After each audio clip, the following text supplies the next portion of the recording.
Going through hell instead of death, but I keep fighting with each living breath. I saw no way out from where I stood. Felt like the fire had burned me through. Now you're gone, I'm alone. I guess it's time to get better. Through the pain, I will go alone. If I fall, break my bones, I will scream even louder. 'Cause I'm not dying alone. I lost my best friend.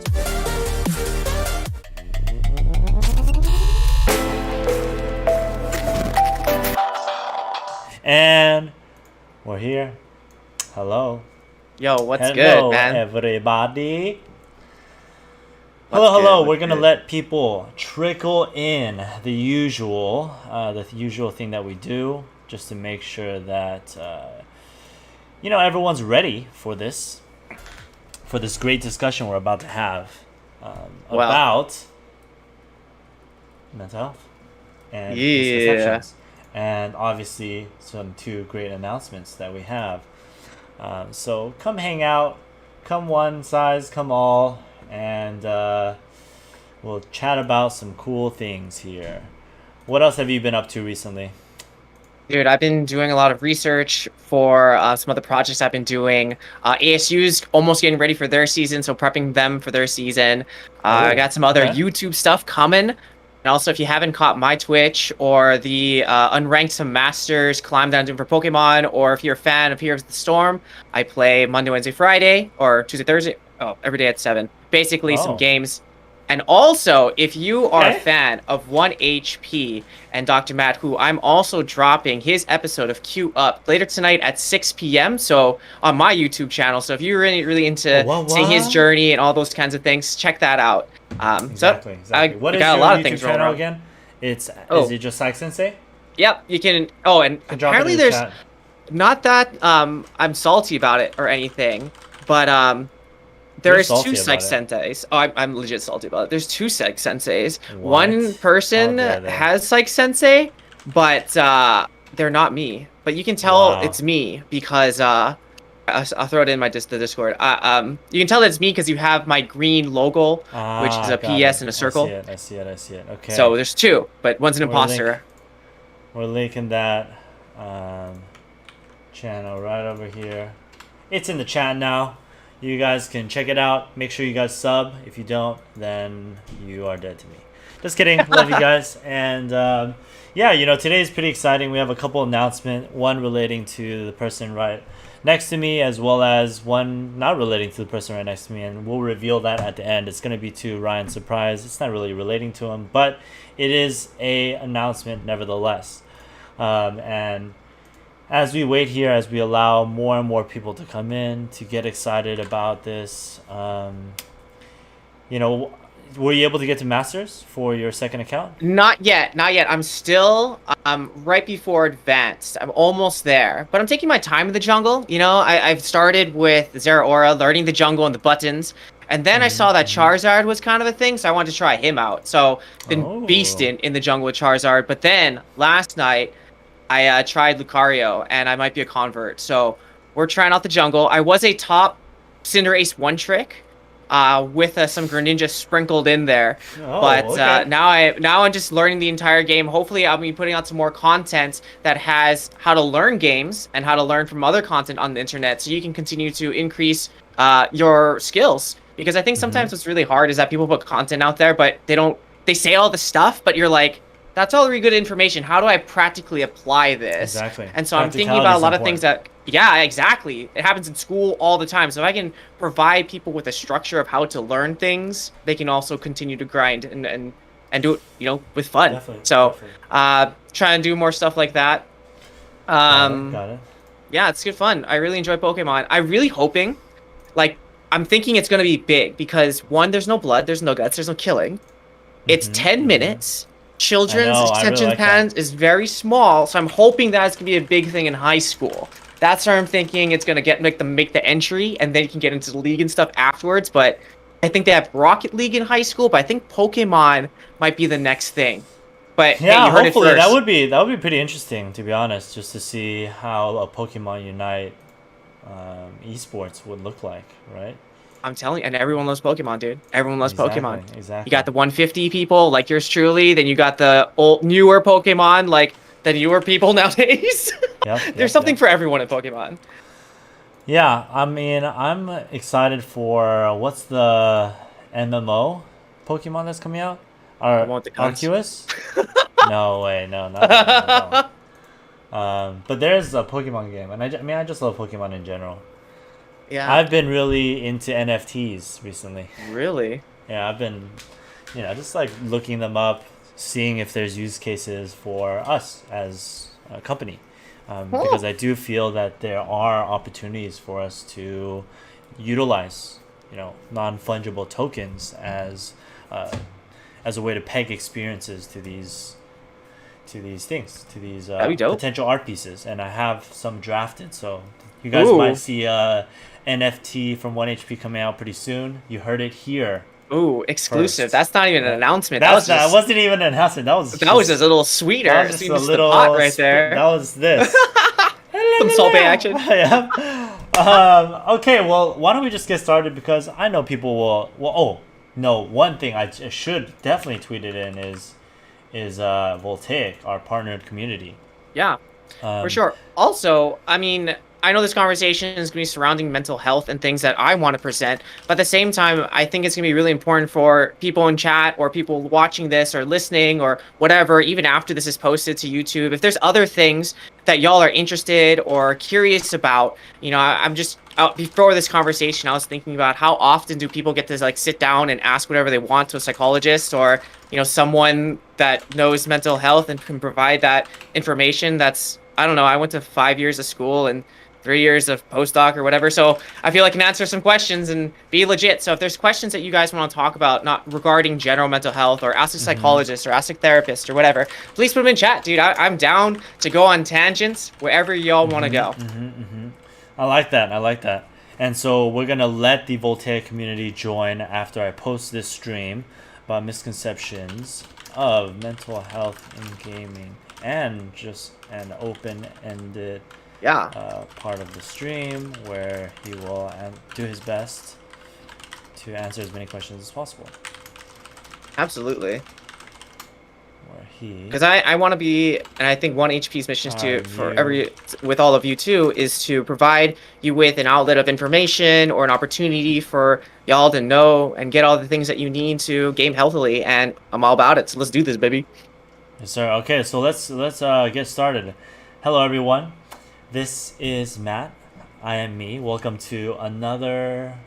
You can think of this as an episode of HP for Gamers, where we help everyone: gamers, healthcare professionals, business, administrative staff, Pokemon trainers, now unicycle jugglers, understand how we can maximize our health and performance in the world of esports. But today is a special episode. We have with me here Dr. Ryan Terrell, or Psych Sensei, who is a clinical psychologist. He's actively working with quite a few esports organizations at various levels, whether it be the organization itself, the coaches and the players, for things like stress management, building their cognitive endurance, building leadership skills, mental skills, helping establish better systems. And when he told me that, I'm obviously a big fan of establishing systems and structures for teams, because that provides this a longer term solution, thinking just outside of maybe a band-aid that might rip off if they don't pay attention to it or take care of it. So systems are much better in terms of providing long-term support for esports in general, for the entire industry. So really happy to have Ryan on with us today. And Ryan, do you want to say anything else about yourself? Tell the audience a little more about who you are.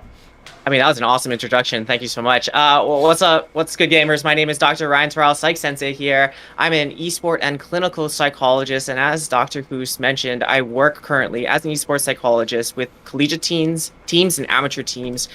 And currently, I am working with ASU, USC. Also, I've worked with Conviction Esports in the past for the Amateur League of Legends. I specialize in MOBAs, but I also have worked in competitive tac shooters also. But yeah, I really enjoy working with gamers and students and teaching people how to game healthily and how to use things they learn in gaming to apply to their lives, because there's so many parallels. And the thing I like about games is that you never really die, you never really end. You just get bigger and stronger, you come back smarter. But yeah, I'm here about it. So thanks for having me on the show. I'm super excited to be here. All right, I'm glad to have you, like I said, and today we're going to dig into some misconceptions that a lot of people might have when it comes to mental health or even just mental performance and even Sure. esports psychology in gaming, right? So I wanted to see if we can clarify that, but also, lead to this pretty great announcement at the very end. So why don't we start, right? Like, as an esports psychologist, and actually, why don't you define what is an esports psychologist for those that are watching right now? Yeah, Why let's don't you just define start. Maybe I can start with exactly that, like describing the different types of psychologists, where they it? Okay. are, the letters, all these types of things, because I think when you throw words out like therapist, counselor, psychologist, it all kind of gets like mixed up. So Mm-hmm. when I say I'm a clinical psychologist, I went to school to work with individuals, groups, couples to diagnose mental disorders and learn all the treatments to address those behaviors to hopefully help people function in their lives better. Now, taking all the theories and tools and things I've learned from basic clinical psychology, I've been working in the esports fields to use the same or similar techniques to help players play better, maybe teaching them how to regulate their emotions better, maybe Mm, teaching them how to communicate better, maybe it's reframing things in their minds.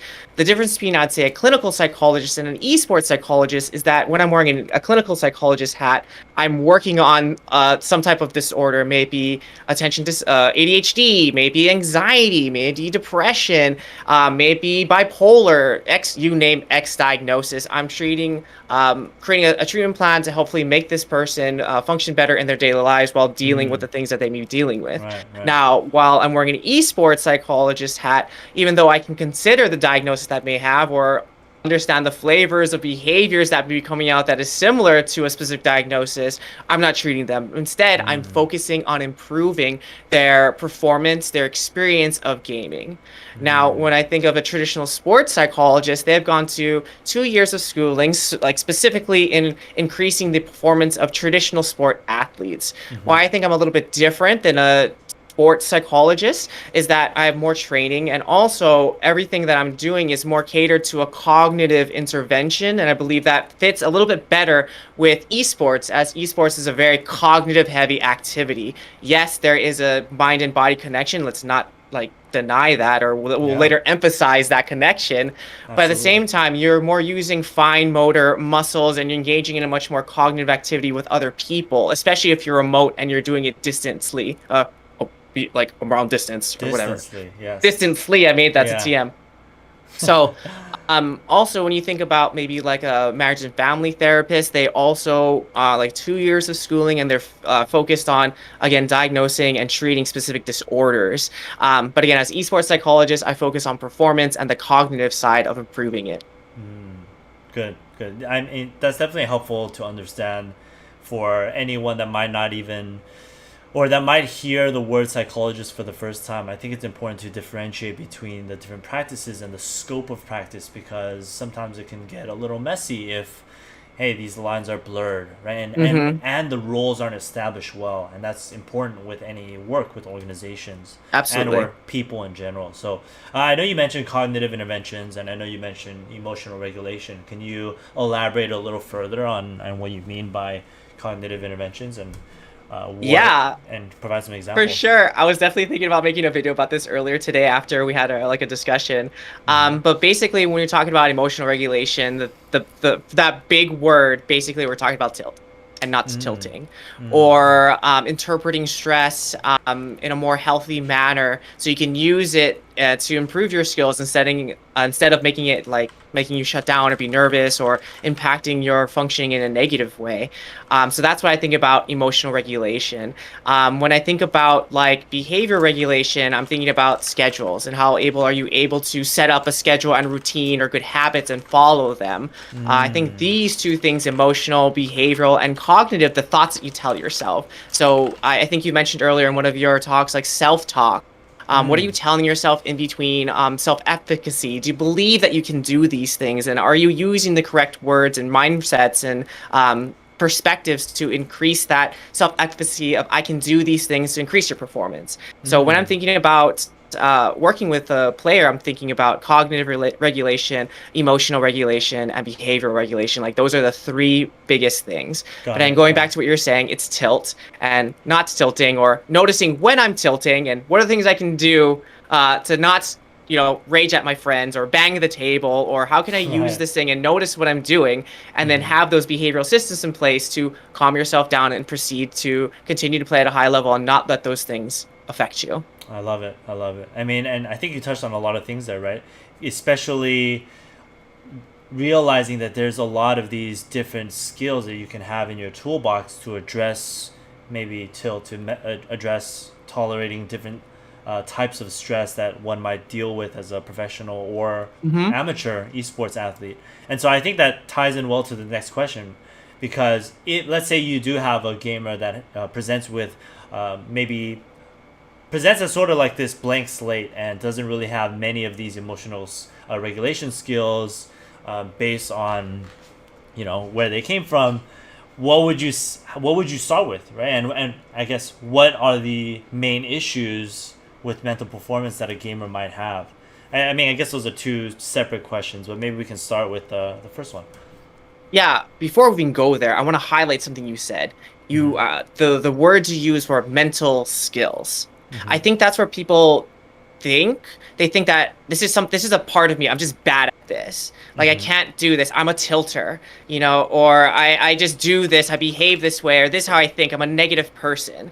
But really what we're talking about is these are skills. And the best thing about skills is that you can learn them.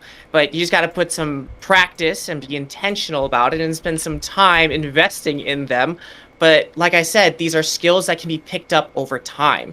Again, I don't want anyone thinking like, oh, this person's just mentally strong and they just got there. It's like, no, they definitely trained and practiced these skills to demonstrate these mentally strong behaviors. I think the first question you asked, correct me, because I got stuck on that, was what would I do if someone isn't exhibiting these like emotionally controlled behaviors? Like what would I start with the player? Yeah. Oh, great. I think the anywhere you got to start is awareness, right? You have to understand what's happening, when it's happening. Do you know that it's happening? How it's affecting other people? And then the question after that is, do you like it? And if the answer is no, okay, we can do some work. But if you like it, then those changes are kind of harder because they're less motivated to change. For example, I was working with this one player who very good star ADC. And I think the system around him, which you also have to consider when working with players, is he was a star player. And so basically he was running the team and telling people what to do. He's being kind of a dick, but he was saying, hey, this is how the team runs because I run it. And we had team meetings. We talked about like, hey, do you know that when you say, hey, you're kind of dog shit, that your support isn't able to make good plays, and he shuts down. And they're like, I don't care. It's like, whoa, okay, now we got a bigger issue. So always starting with awareness, and then when does it happen? What are you doing? And then do you like it? And then from there, we can make plans to change. Yeah, I like that. I think awareness is something that a lot of people don't realize. I mean, you have to be aware of whatever skill that you want to work on to be able to objectively identify where you are and where you want to end up. Right? So, absolutely. I think that's such a good place to start for anyone, right? And I think that hopefully can give you any viewer some confidence in saying like, well, I don't have to learn these crazy stress tolerance skills and crazy coping skills, because it takes time. Just like it takes time to go to the gym for 2 to 3 years to build up a physique that you're finally okay with, it takes time to develop these mental skills. And guess what? In our education, there's unfortunately a very limited amount of this training or this education about how we can develop these things, which is why, hey, we have great great practitioners like Ryan here that can help you guys, provide the content for you guys, and also just provide a good place to start, because it can seem overwhelming. Yeah, So absolutely. I think to add to that, with the working out and the physique, and I think another piece where to start is show yourself some grace. You know, like you're doing these things because they've worked in the past. You know, I truly believe as a psychologist, no one does nothing for nothing, right? You're doing Right. something for something. So True, the true. reason why you're slamming the table, okay, you're trying to express your frustration. I get that. Is there a better way that we can do that? Is there a more constructive way to release emotions or what you want to say in a better way? You want to get this message across. I understand that. How can we do it better? So give yourself some grace. I understand that you're trying to do it. There just may be a more constructive way, and would you like to try? And like skill building, like you said, you've built this skill this way for this long.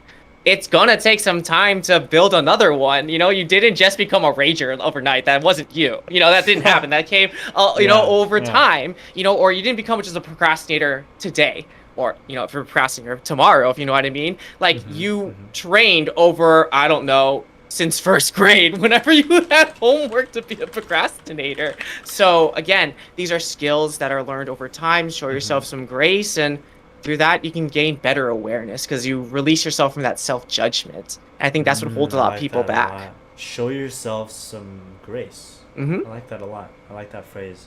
Remember it, guys, and share that with your friends. So the second part of this question was, hey, you've worked with quite a few people in the gaming and esports communities. What do you feel like have been some really common or main issues that some gamers deal with when it comes to mental performance? And then I want to stop and answer a question that we got in chat here. Oh yeah, for sure. That's more important.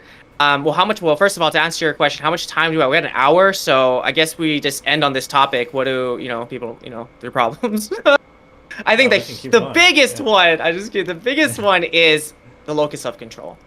Like, okay. I think as a psychologist, this might be the hardest thing to work with is locus of control. And when I talk about locus of control, is where do players put control? Do they believe that they are fully in control of the game, of their actions, what they do, how they influence the game and others, their teammates, or do they believe that things just happen to them? Do they believe that things just are unlucky and, oh, my teammates did this, and, oh, if I didn't just do like something in practice, it was just, it was because my water was too hot, I couldn't play, like all these outside factors that could happen to the game.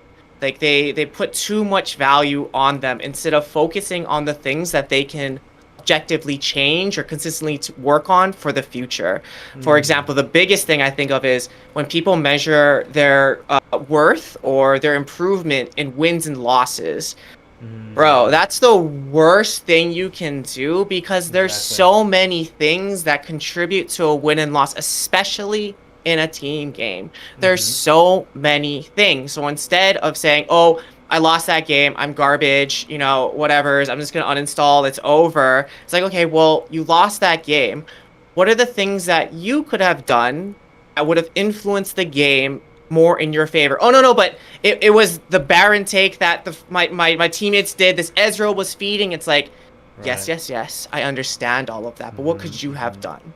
Exactly. Nothing. Well, I don't really know how to help you. Or like, oh, it's all doom and gloom. Like, I've been doing all these things and I just can't do anymore. It's like, okay, well, I understand that you've been doing this and we've been trying a different way. Would you like to try? And it's kind of like, no, I don't want to. I don't have any control. It's like, oh, no.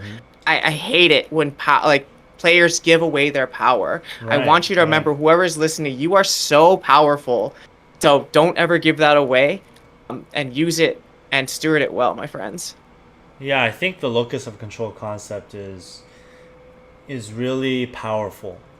I think when it comes to just that concept, it's the idea of like taking ownership for what you could have done in whatever situation, right? And yeah, I do think with the design of games as well, it makes it also very easy to just say, well, this is the only thing I can look at. I see a win and a loss column. I don't see anything else. It's hard to see all these things until you absolutely actively and intentionally look to say that, well, I could have probably positioned better. I could have probably not slept 2 hours. I could have done all these other factors that might have led to overall better performance within the game. Yeah. Before we get to that question, I think just to acknowledge something, that it's scary. Like, saying you have complete power and control is terrifying. Why? Because if I mess up, that was all on me. But True. if it wasn't me, then it was something else. It's an easy scapegoat. So Right. I encourage everyone to be brave. And again, reviewing that, show yourself some grace. This review of what I could have done better is not I'm shitting on myself, I'm whipping myself because I'm bad. It's okay, let me objectively review these things that I could improve to get better. If you want to think of it, or you want a better process, think of it like this. If your friend was coming to you, and saying, Dr. Matt, I really want to get better at Valorant, dude. I know that you're good. What could I have done better You're in the this right game? spot. I know that you take pictures of all the smokes, all the flashes. What could I do, IGL? And as your friend, what would your friend tell you? And that same voice in which you would tell your friend that how to improve or what they're doing, try using that voice with you. And the other thing with self-efficacy is, you got to believe it that you can do it. You have to believe that you can control it so you can have it. Because let me ask you this question. How many things have you accomplished that you didn't think you could accomplish? And the answer is none, because if you don't think that you can do it, you probably didn't finish it, or it wasn't as good or whatever as you wanted it to be. You just did it, you turned it in. Right? But you have to have this belief that you can do it and you do it well, and they're in control, so you can do it. It's this interesting loop. Got it. Yeah, so you have to have that not confidence, but you have to be brave enough to believe that you can do it in the first place, right? And almost take that leap of faith, saying well, hey, I believe that I can, and then objectively kind of look and not beat yourself up as you're trying to improve on all these different areas of the game. So yeah, be like a baby. If we take the baby mindset, have you ever seen a baby when they're learning to walk fall on their butt and just cross their arms and be like, well, guess I'm never walking today. I fell down again. Falling. Damn, I Right. suck. You dumb baby. No, they look at you am I supposed to cry? And you're like, get up. They're like, okay. And they try again. Exactly. You have to have that short-term memory of I fell down to keep going, because everyone falls down. We're all just babies. Yep. Exactly. So yeah, what's the question? I'm sorry, I just talking, but what's that question? No, I more like that. importantly? I like that a lot. So we have a question here from Happy5. He says, since we're talking about a psychological state, how would you rate XQC? He has a rather toxic behavior. Nevertheless, he is an esports player. It's actor play, or he is not emotionally stable. I think that was I'm trying to understand the question, but I think that was it. Yeah, I think the interesting thing with streamers and competitors is we have to differentiate the two. Because as a streamer, your main goal isn't so much to win as it is to entertain. And the purpose of a streamer is to get people to watch you so you can make money. And so and there's a couple ways to do it. You could be good, you can be entertaining, you could have a shtick, like Tyler One or Dr. Disrespect, they have a shtick. They're acting, that's part of them. And sure, that could be part of the personality, but the whole reason of being a streamer is to get people to view you. So yes, maybe XQC is toxic and he is a competitor, but at the same time, I'm curious, I don't know him personally or the things behind it, but I'm curious if he is filling a role and gets just very good at the game and has to play this way and do this thing, versus being an actual esport fleet, really dedicating 8 to 10 hours a day with a team, going through specific things you want to execute, specific techniques, specific skills, specific theories of thought of strategy of the game, and if you think about, if you had to split your time between being entertaining versus competing, you're going to put more energy somewhere. So I think it's kind of hard to say. Yes, SQC is is toxic. It could be a personality thing. It could be Yeah, his yeah. it could be his shtick, his thing. So it's really hard to say versus an actual competitor who's competing at the highest levels for, an organization, for internal motivation, these kinds of things. I think it's also maybe a consideration that he might not even have the awareness that he can differentiate the two, right? But for some people, maybe some others who intentionally have this shtick, they have to understand that I need to behave this way here, and then I'll probably be behaving this way in the Absolutely. professional environment, right? And so again, I think it comes back to the idea that, hey, awareness is important because it guides your decision making on how you behave and how others might respond to you given a certain Absolutely. And I'm approach. sure what really helps him too is that if he understands this is who I am when I do this and why I'm doing it, what I'm getting out of it, you're less likely to burn out. You're more likely to be consistent. You're more likely to do that thing and get your viewers, right? Versus, oh, I don't really understand why I'm on Twitch. I don't really understand why I'm playing. Those Twitch people don't survive, or those like esport athletes don't survive because there's no long-term goal, no like understanding, foresight, or awareness of what I'm doing, why I'm doing, and where I want to take this thing. So different motivational factors also, I'm guessing. Yeah, that was a good question. I like it. So Interesting. Yeah, I guess we can move on to the next question, right? Given your experience with esports organizations and just working with different players at various levels, what are some things that you've noticed so far? I think the biggest thing is the players, coaches, and organizations across the board that are really serious about improving or really believe in the process. They are the ones that do the best. Like if I've worked with players, organizations, and coaches before that say, "Hey, this is something we really want to do. Okay, fix them, go, or fix me, go." And they expect me to do something. Right, exactly. But what people don't understand is that, like, that phrase, I think we've all heard it once, like, oh, if you cheat, you're only cheating yourselves. You're like trying to run that extra lap or do those push-ups in the gym or whatever, or read that extra book. Yeah, that's exactly how this works. Psychology, mental coaching, you invest in yourself. I can't fix you. I can give you the tools and perspectives and an outlook to hopefully change some behaviors, but you got to do it, right? There's so many metaphors. You can lead a horse to water. You can show the person the door. There's all those kinds of things. But really, when people invest in the process, and really ask themselves the hard questions and really put in the work, the things that they don't want to do but challenge themselves to do, the people that really sit down and think about the things of why they're doing and how they want to do and actively try to change, those are the best outcomes. And or the ones that believe. I'm kind of like Tinkerbell. You got to believe in me to work, But if you don't believe in the process or how it's going, or even that you can do it, or all these things, it doesn't happen.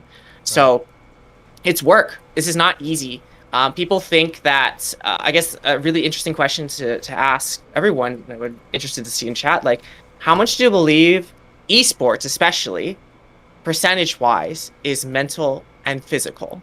If you're going to split them up, like, what would that percentage be? Like, do people think it's 50% mental, 50% physical? Do people think it's like 80% physical and 20% mental, or vice versa? Like, I'll give some time. And I want everyone to think about that question, especially in esports. What is the percentage of mental versus physical? I like that question. I'm curious. I'm curious too. I have an idea of how I'd respond to that. So yeah, guys, what do you think? What do you think is the distribution of mental to physical? And we'll give you guys some time to respond.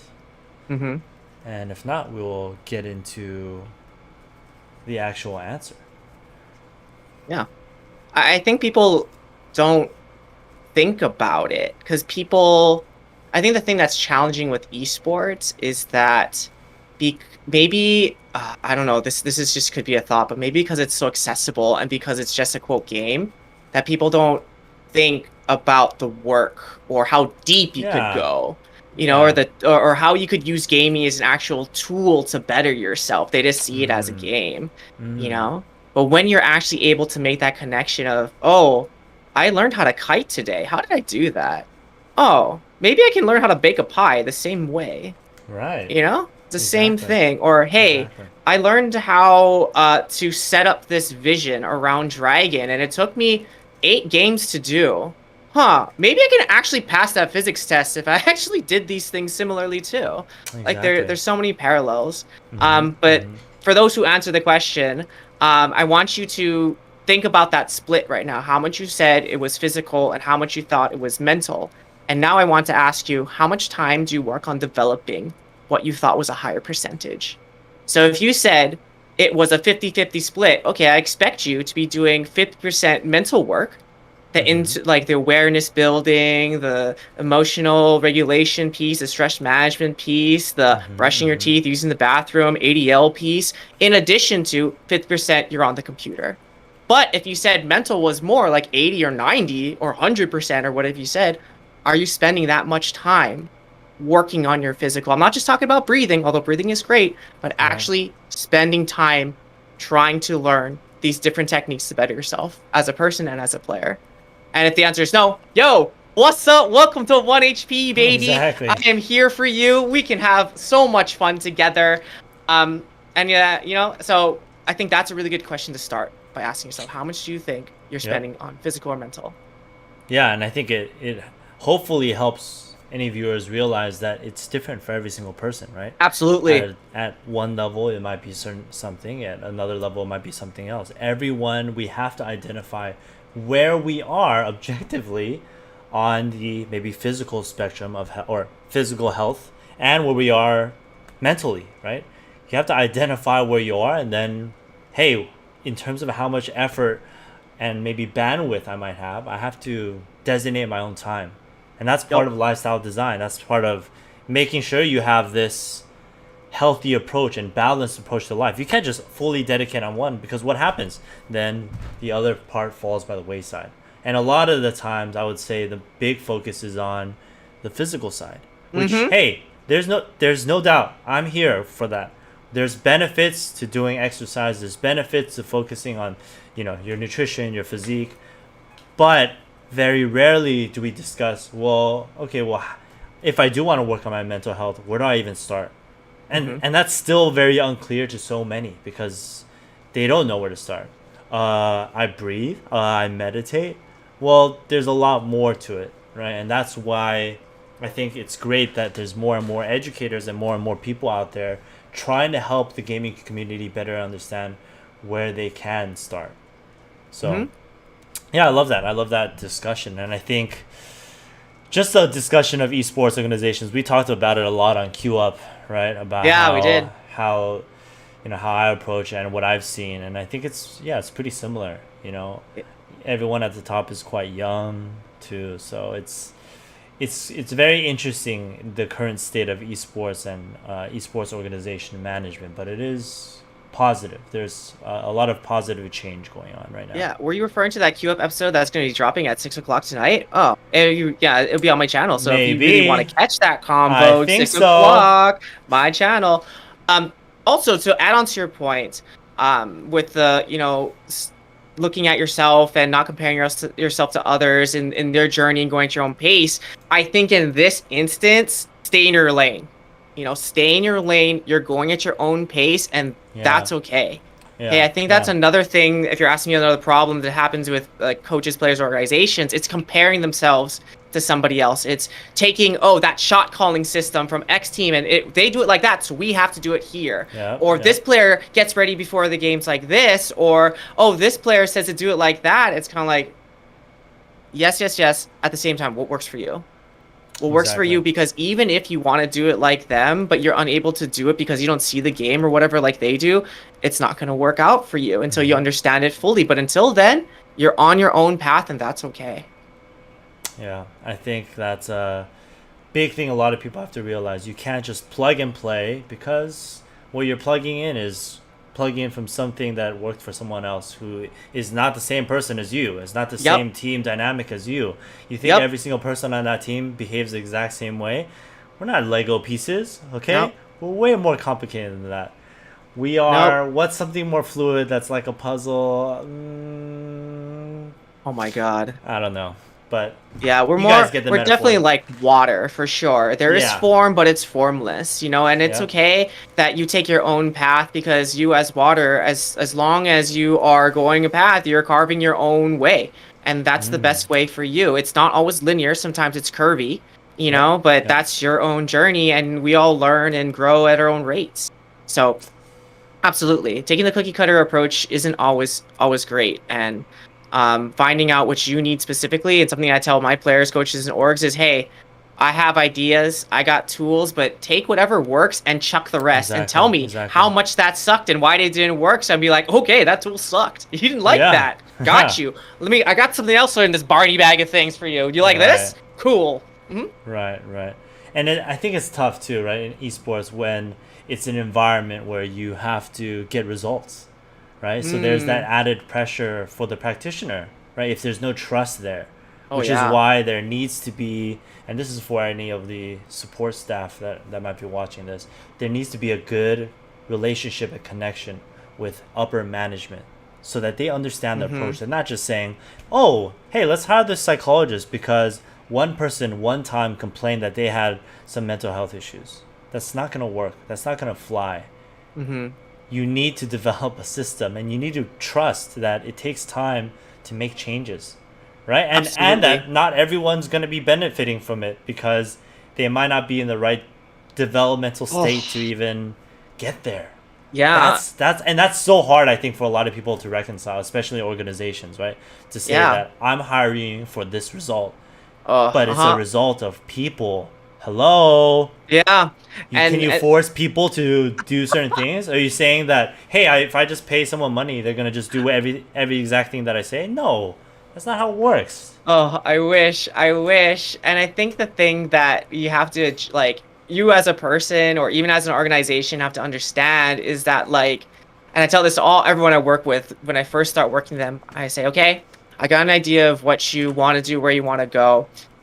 The first thing I need to tell you is that it may get worse before it gets better. And they look at me like, what?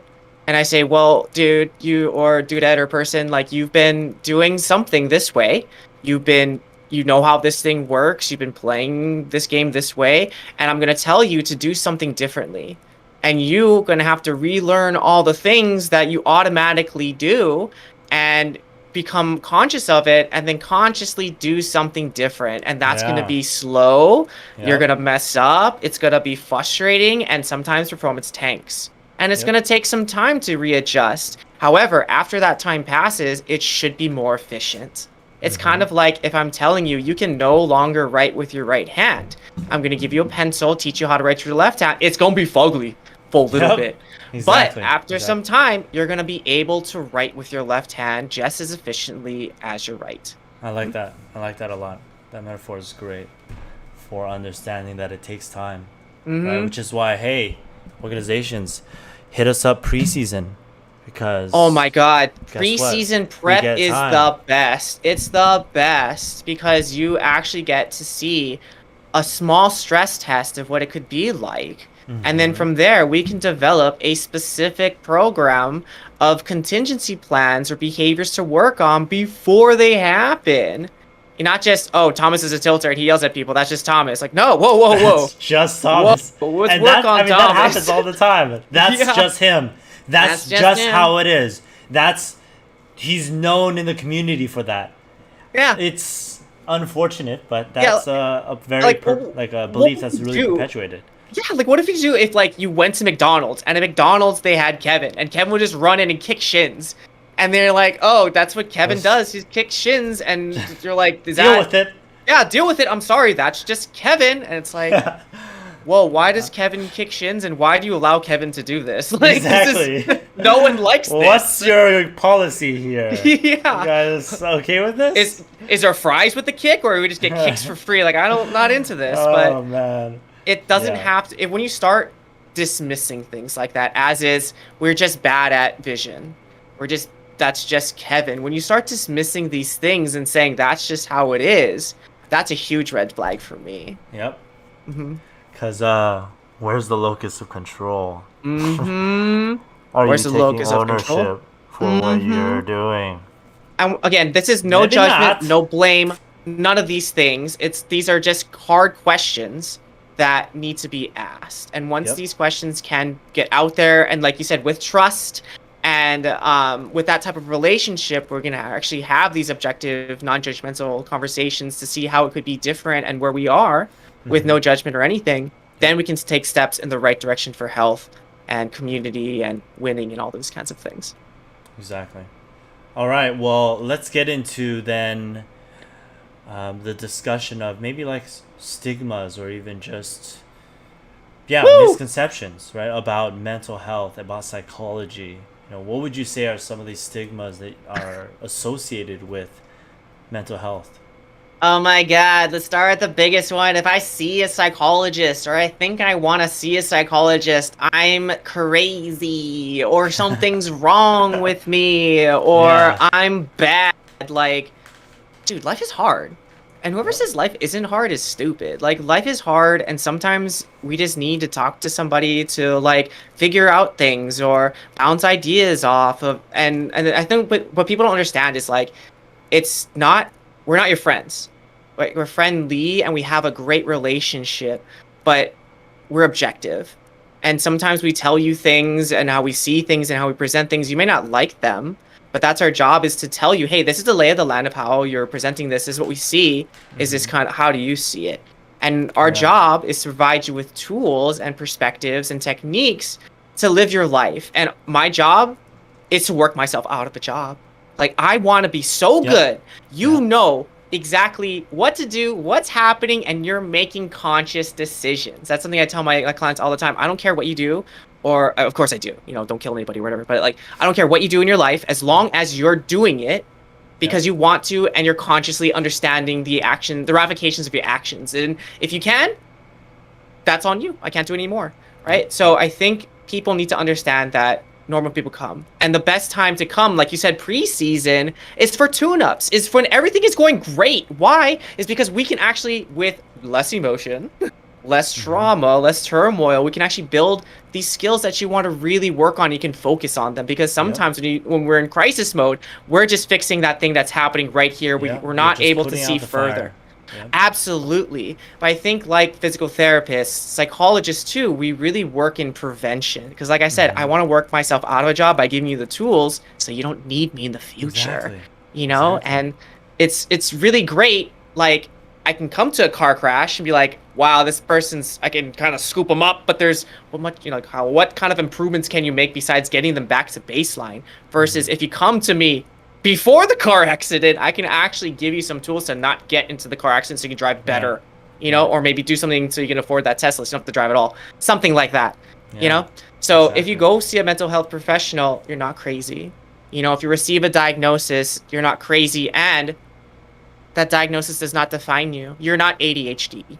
I am not anxiety. I'm not depression. Instead, oh my gosh, the things I do, the things I think, the things I feel, so many people do that thing too, that there's a name for it. And the only reason there's a name for it is because now it's not scary. And as a practitioner, I can provide you with the correct treatment that I know is effective to make you feel better. You know, I think once people start internalizing that I'm depressed, and because I'm depressed, I can't do all these things, or I'm ADHD, and because I have ADHD, I'm limited this way. It's like, nah, that's just a way that you interact with the world, and all these things, there's a scale. Like, if you meet one person with ADHD or anxiety or whatever, you met one person with it. Right. You know, like, that's, everyone's different. And so understanding that you're not crazy, and or if you get, you know, if you go to a psychiatrist and you're prescribed medicine or whatever in conjunction with treatment, that's okay. Like, that's just something you may need for a little bit, or until you talk to your doctor. Like, you wouldn't tell someone with the glasses, like, don't wear your glasses. Like, I need these things to see, and that's okay. It helps me live my life. You wouldn't tell someone that needs something that they can't have it. So I think the self-perception of what it means to see a psychologist, or what it means to have a diagnosis, or what it means to go to therapy, all that negativity, all that badness, like, chuck it. You're just a person, and this is something that you do to cope or understand yourself on a better level so you can live the life that you want to live, and that's great. Exactly.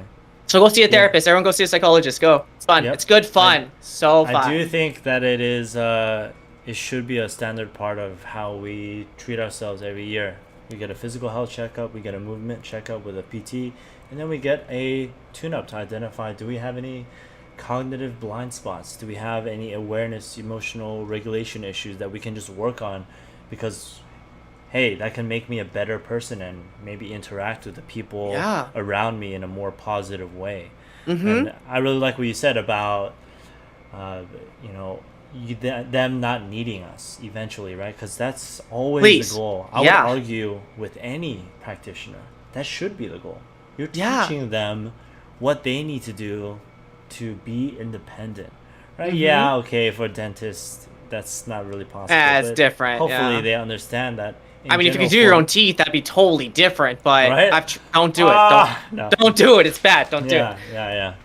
So yeah, I love that, and I think that's a really important point that hopefully it's sinking in for those that will watch this and will or listen to this. Yeah, and to that point too, if you went to a psychologist or therapist, counselor, and you had a bad experience, you've had a bad experience with one counselor, psychologist, therapist, and I want to tell you, I'm sorry. You know, I don't know what happened or what have you. I'm sorry they had that experience. At the same time, I want to encourage you to shop.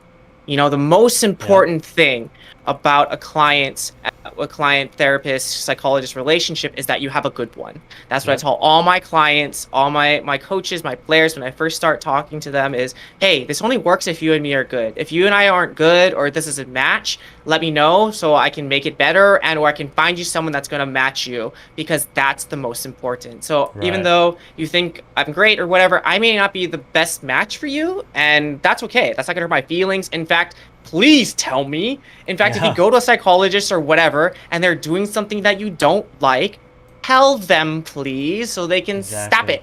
Do not try to please us. You're paying us. You are our boss. I don't think people understand that. Like, as a psychologist, my client tells me, you know, what I'm doing and how I can help them in a better way if I'm doing it incorrectly. So we need that feedback. You know, don't be scared because of authority or whatever. You're still paying the money. And you hold power because you're paying the money. You know what I mean? Like, anyway. Yeah. I think another interesting thing or dynamic when it comes to working with a therapist is just like the outward perception that, hey, he just kind of had this conversation with me.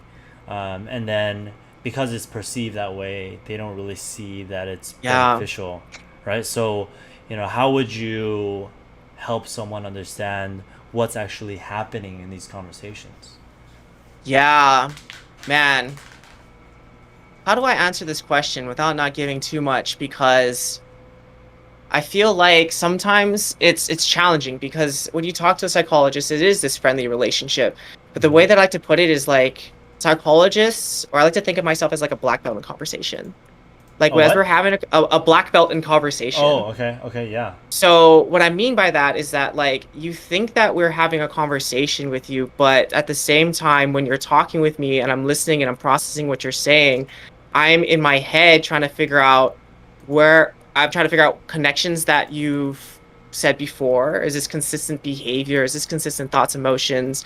What are they trying to tell me? What are they not telling me? Which is sometimes more important. How can I help this person see this in a different way? Is this something interesting? Like, so I'm having an internal conversation and I'm trying to provide you with different perceptions. I'm trying to find you different skills, and I'm trying to help you maybe take on different mindsets so you can conquer your own problems or see it differently, so it's not as scary, so it's more palpable, so it's more understandable for you. Or if you're presenting a lot of emotions and really charged, I'm trying to understand where these emotions are coming from and what's a deeper issue that we can maybe address instead of just lopping off, I feel sad. So it's kind of challenging, again, because maybe you have a conversation with your friend, but I guarantee you that when you go to a therapeutic conversation, it's different. And at the same time, it's not about me. It's not about what I think. It's about you and what you think and what you're telling me. And we're exploring it. And sometimes people think that they're having conversations about themselves, or I've had a conversation like this before, but I guarantee you that you haven't.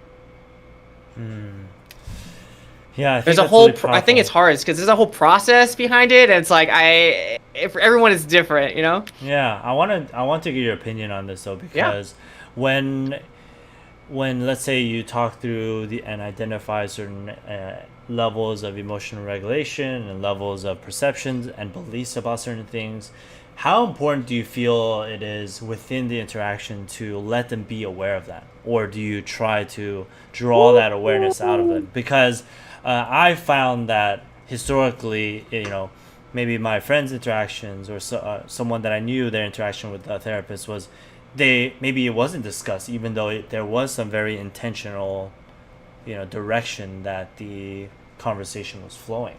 So Yeah. how important is that, maybe labeling or maybe like identifying in the actual interaction of a Oof. patient That's and a client? fantastic question. I got goosebumps just thinking about it. Well, I think that everyone operates from a certain value set where Mhm. they've learned, they have reasons for what they think and why they think it and where that thing came from.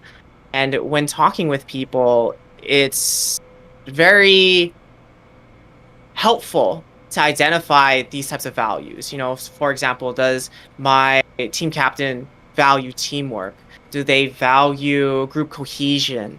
Do they value honesty? Do they value directness? So, do they value synergy or efficiency or whatever? So, maybe first it's understanding what they value, and then Mhm. Mhm. sometimes it's presenting them what they value. Like, hey, as a team captain, it seems to me that you really want everyone to be together. You really want everyone to, be teammates. Yeah, dude, that's really, really important. Good, because if I can identify that value, that's something that they want to do. That's a desired, motivated behavior. Mm. At the same time, sometimes people don't always do the behavior in a pro-social way, in a good Mm. way. I Got it. really, so you really value teamwork and cohesion. Yeah. And, I think that you really care about your ADC because you're trying to tell them, where they should be and why they should be there. Yeah. But, Frank over there is just dicking off. He's not listening. Mhm. Okay. Do you realize that when you tell Frank these things, how Frank, responds to you? Mhm. What have you noticed? I don't know. He just stops talking. Sometimes he just goes off a Discord. Mhm. Oh, okay. Well, how effective do you think your message is to Frank and you're trying to communicate with him to be a good teammate? Oh, I don't know. Maybe not that well. Okay. Well, good insight. What's a better way, Frank, that you can, Mm. you could give Right. him that information so team captain can be a good team leader and promote team cohesion because that's what they want to do. Yeah. Right? So Yeah. really linking the value, showing them the value to what they're Right. trying to do, but then getting the reaction, the feedback of a play of their friend or a teammate so they Mhm. can Mhm. execute that value in a more Got healthy it. way. Got it. I You can like do that that. I on an like that a lot. individual notes Mhm. too. You just work with the person and what they're trying to do. I value efficiency. Yeah, but I wait till the last minute, and because I wait till the last minute, then I feel like I did it at the end of the day, and I shot that 3-pointer and it went in last minute. Oh, okay, is that efficient? Well, I mean, it's efficient in this way. Okay, how can we be more efficient so you don't stress out and you can play and you can turn your shit in and be fine? So, I like living that out the values-based approach. values after discovering them, then we can get a stronger behavior Yeah. motivational change. Yeah. In the middle of all of this, I actually thought of a really good idea for some next pieces of content. Oh boy, So, I'm down, um, dude. I'm I down. think I think what we're going to be doing in the future is that since we have a pretty large network of professionals that we work with, we're going to have just like a live discussion, a live chat with one of these pros and say, what's a skill? What's something that you want to work on for yourself? And maybe just go through how you can make them better. The Oh, a goal is healthy by the gamer X. Was it yeah, yeah, a healthy gamer healthy gamer X GG. like esque thing? Yeah, yeah. Okay. Basically, the goal is by the end of this, we just want to make you a little bit better. If Yeah. not, then you can Or leave us understand forever. yourself a little bit Yeah, better, because yeah. that's what By we're the trying end to of go for. this, Understanding. all Yeah. we want is just a little bit insight. more awareness. A little more awareness. A and little insight. bit more. Just to salt them out. Yeah. Just a little bit. So, I love that. I love that. And I Yeah. actually think like we covered so much today. We talked about awareness. We talked about, what are the different types of support mentally that an individual can get out of, a clinical psych, a sports psychologist, a counselor, a therapist, a psychiatrist, a coach, and maybe understanding roles and responsibilities. We talked about organizations, mental performance in gaming. But the last thing, and maybe the most important, is that did you guys know that Ryan is now part of 1HP? Ah! Did you know that? Because yes, he is. So we're going to be working together a lot more with, as you guys just heard, probably pros, any you guys in the community answering questions, helping you guys better understand and how to improve your own awareness, develop these mental skills, and then create better structures for the teams that we work with.